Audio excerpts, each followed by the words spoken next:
Mob of the Dead saved the zombies mode. Then suddenly, at the moment that it was needed most, zombies was saved. The greatest zombies map of all time. How did Mob of the Dead save zombies? We're gonna get into that today. Well, they can't all be wrong. I mean, there's just like absolutely no way. Well, unless Hive Mind and a positive feedback loop kind of took over and the entire zombies community just decided to believe something that was complete bullshit. No, I mean, that'd be completely crazy. I mean, zombies did need to be saved. Just look at the state of zombies at the start of BO2. Jimmy Zielinski took the mode that I loved and just ruined it. Never mind the fact that he literally built zombies from nothing into an absolute juggernaut. The original pitch was we wanted to do an epic sized map, something bigger than we've ever done. No, don't think about that right now, because Jason Daddy Blundell is here to save the fucking day, and zombies will never be the same. That's the common sentiment. I did a poll and a majority of you agreed mob saved zombies. And honestly, man, I get it. Just looking back at this time period, BO2 hadn't exactly set the world on fire yet. Transit was stinky. Die-Rise was poopy. And there's a reason I didn't even bother making a video on Nuketown. There's literally nothing to say about it. But Mob is unique. The setting is well executed, the map is well organized, and it's got a really cool story. And fuck, I already wrote about Die-Rise and Transit, so this video should be really easy to make, right? Except it hasn't been. And 4 months later, I think I finally figured out why. You see, on paper, I love what it has to offer, but when I go to play Mob, I just don't get the same spark I do with other great maps. I would love to write the stereotypical zombies YouTuber love letter, but that video just wouldn't be honest. Because for some reason, even though I like every individual feature about the map, I just don't like Mob. And I'm really not sure why. Or at least I really wasn't until now. If I wanted to make a good video, I just had to figure out why I feel that way. So I played the map. And I don't mean once or twice, but like a fucking lot. Because I didn't really care how long it took. 36 matches. For this video, I just wanted to get to the bottom of 3 questions.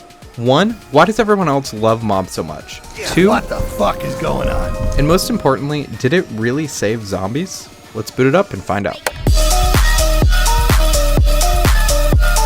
They were doing a lot of cocaine when they were making this game. The Tokyo Mew Mew squad came through with pounds. Or kilos, or whatever.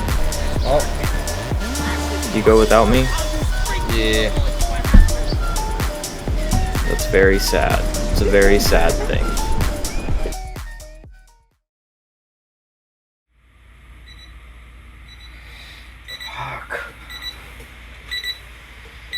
Day 1, 3:45 a.m. I started this mob marathon like the no life I am.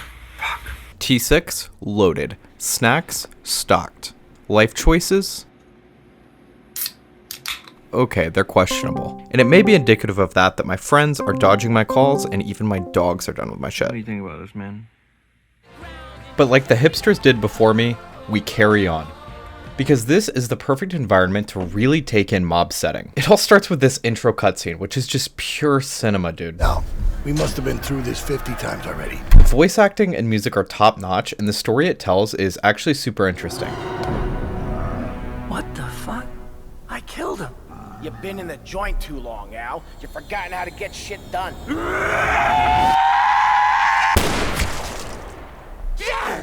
What the f? Until this very moment, my ADHD chimp brain forced me to skip this shit the second the prompt popped up. And we'll get to this a bit more later, but I really think that's a big part of what dampened my experience with the map. Because this cutscene really lays the foundation for what Mob is. The first truly story-driven zombies map. Right off the jump, we're introduced to our 4 characters and the cycle that they're trapped in. Finn O'Leary, a bookie for the mob. Albert Arlington, the Weasel. Billy Handsome, convicted of 116 murders, which is just like one too many for me. And Sal DeLuca, who's the leader of this little crime family. They're very important, and that's why we get to watch them die in a cutscene before the game even starts. I feel like I've seen that before. Truth is, the game was rigged from the start.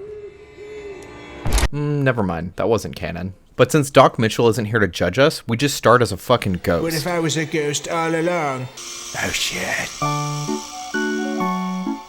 And this right here is how Mob instantly shows us what sets it apart from maps before it. Afterlife.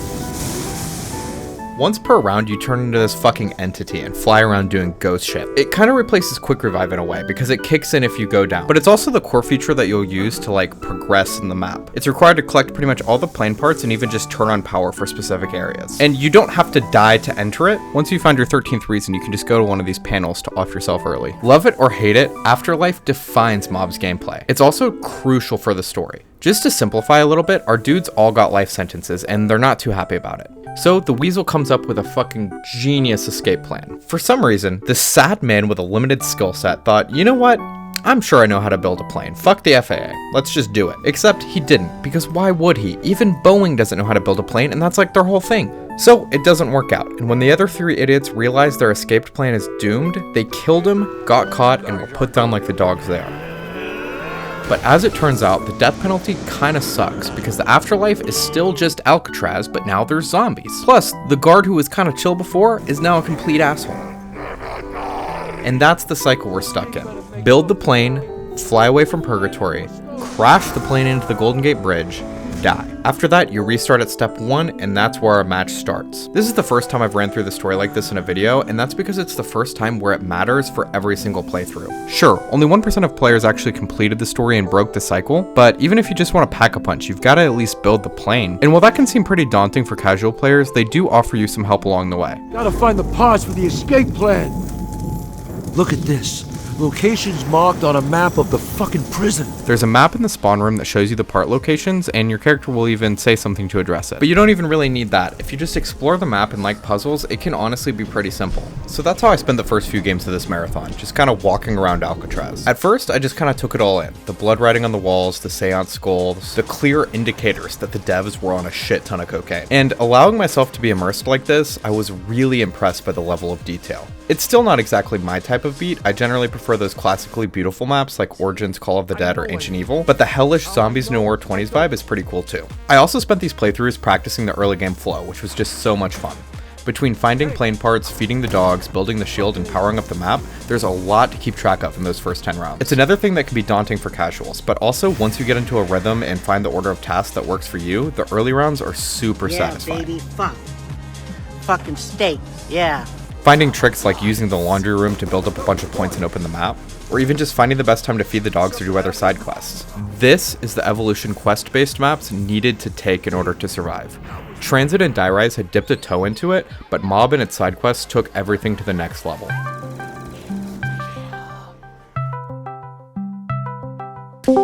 It was at this point in my journey that my friend hopped on Discord and reminded me why it can be annoying to run zombies with friends. Let me turn on my fucking VPN. You close your game too. Tell me what to do.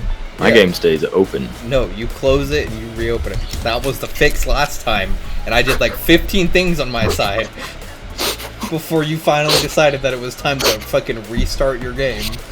You're the zombies, boy. I don't know what that means. But you know, that's kind of expected with like a decade-old matchmaking system. But an internet connection isn't the reason I'd rather pick another map if I'm playing with friends. Okay, I know how to get to you. Do you know how to get to spawn? Sure. Okay, what is near you? Min-maxing Mob is so fun, but if you don't have that flow, it can be fucking brutal. And understandably, my friends aren't autistic about this shit. So, the majority of my co-op experiences have been carrying and trying to walk that line of giving them shit to do without frustrating them. Yeah, and then there should be like a door up there that's only accessible for... Zapped it. Cool. Yep, you got it. Damn, you just think so poorly of me. No, I just think everyone I've ever asked to do anything on Shadows of Evil or anything on this map, they look at me like I'm fucking Rain Man, you know? And if you don't play a lot of Mob, it can be super easy to get lost. Something about the layout is just a little bit off. Sure, it's a jail, but the cell blocks look exactly the same. The only area that I think is really cool is the docks, and I never really spend any time there because it's just impossible to survive in. It also feels super disconnected from the jail part because it's just a hike to get there. It really feels pointless to go across the map whether you're using the gondola or the underground tunnels. So once I pass through the area and get the shit I need, I generally just don't return to it. And while I can't speak for my friends, I don't think they love the experience of being carried either. Not ringing any bells. Because for casual players, this and most of the Zombies Golden Age just isn't on the level of BO1 maps, because Pack-a-Punch is way less accessible. Can we get in? Yes, sir. I'll say press F to get in, or? Yeah, get on the back, Oh god. I can't. You go without me? Yeah. That's very sad. It's a very sad thing. Will it come back? Like the plane, or? Yeah. Yeah. We just have to go around, oh. Damn it. We have to go around to the same parts, the same places, and we have to pick up gas cans. Okay, gas cans. Sweet. I couldn't hit F, it wasn't letting me hit F. You have to go to the very back. Who designed this game? And at least for Mob, the actual weapons are a bit underwhelming. That's a hot take, I know, so hear me out. Y'all sit the hell down! Get your damn act together! The Blundergat is boring to use, and its upgrades feel negligible. I think it's the slow-ass reload that kills it for me. But on my list, it's just not even a top 20 wonder weapon. Really, all I want to use when I play Mob is the Tommy Gun or the Death Machine, which those are fun, unique weapons, but they're also a bit dry if you want to go to high rounds.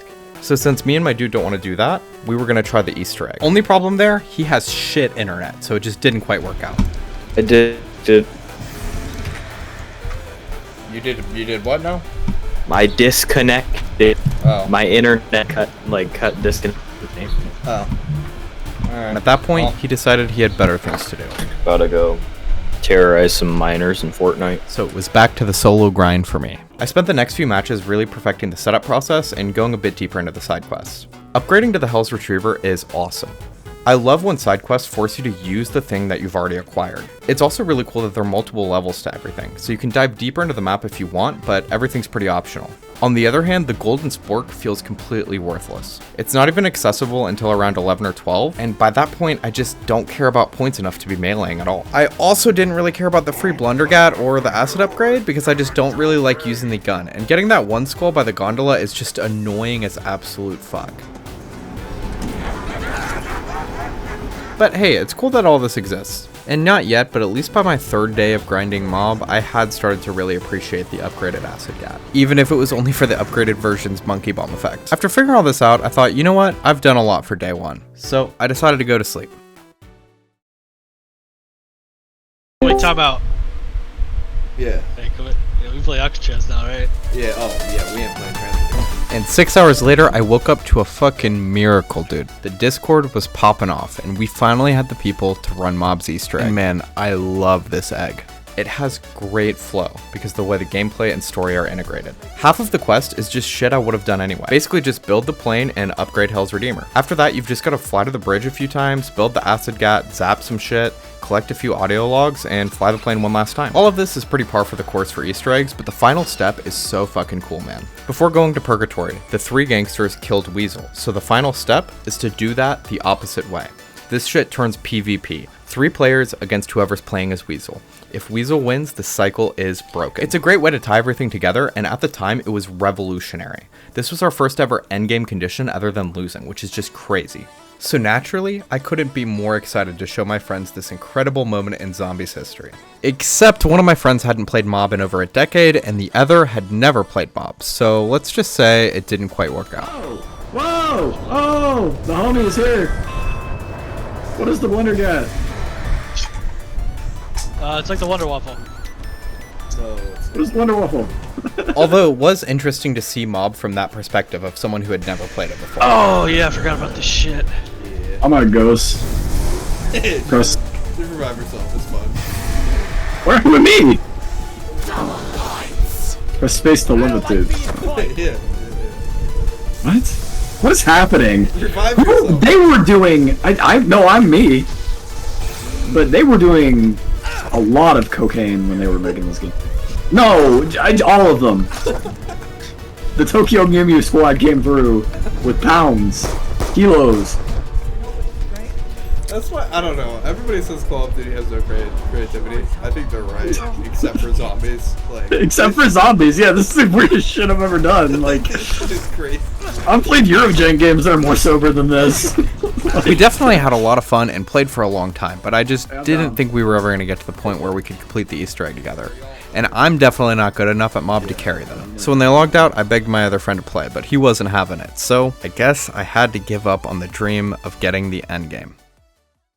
So my cycle continues, and I hopped back on solo. I built the plane again, I did the upgrades again, I did the golden spork again, and once I hit round 20, I was feeling kinda done. So I decided to go to the Golden Gate Bridge, run some laps, and really think about the questions that started this video. After 36 matches in 2 days, I had found my answers. So why does everyone love this map?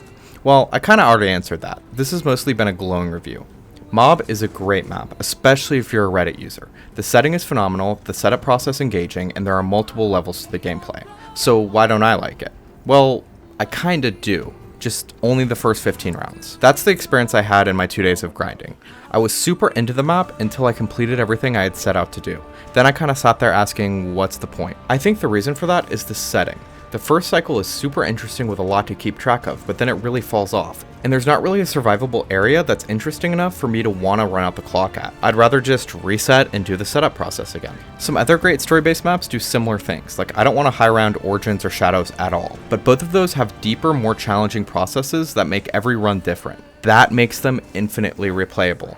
Mob just doesn't have that. That's partly because it's the first of its kind, but even at launch I felt the same way. Which leads us to the final question. Did it save zombies? I'm gonna go with no. Instead, I'll say it cemented the changes the mode was about to go through. Transit and Die Rise took small steps towards being quest-driven maps, but Mob took a huge one. Sure, if we had another quest map fall flat on its face, things like Origins and Shadows probably don't end up happening, but the mode wouldn't have died. Instead, I think we would have moved towards something that resembles Cold War more closely, which wouldn't have necessarily been bad. Don't get me wrong, I loved the Blendell era a lot, and I'm very drawn towards games that say, fuck accessibility, we're making art. But also, Zombies is best when there's a strong community, and alienating half our player base really damaged that. At least for me, this was the end of hopping on, carrying randoms, and making friends. Sure, YouTubers did great during this time period, but a lot of that was because most people would rather watch BO3 gameplay than play it themselves. If you're a Jason Blendell stan, I get it. His maps are some of my favorite too. But think about it this way, a lot of those alienated casual players had been around for a long time, many of them starting with Nocturne and Totem, and then they were alienated the same way you were when Cold War came out. And I don't care who you are, I feel really bad when people are driven away from the things they love because the thing they loved about it changed. It hurt watching that happen to people in 2012, and it hurt watching that happen to people in 2020. But both times that change was inevitable. That's to say, this game is ever changing and has been from the very beginning. So sure, Mob was a big inflection point, but saved is too strong of a term for me. So with those questions answered, let's get to our ratings. It gets a 9 for reception, 10 for innovation, 9 for replayability, 5 for casual gameplay, and 10 for atmosphere. That's an 8.8 at the top of our A tier maps.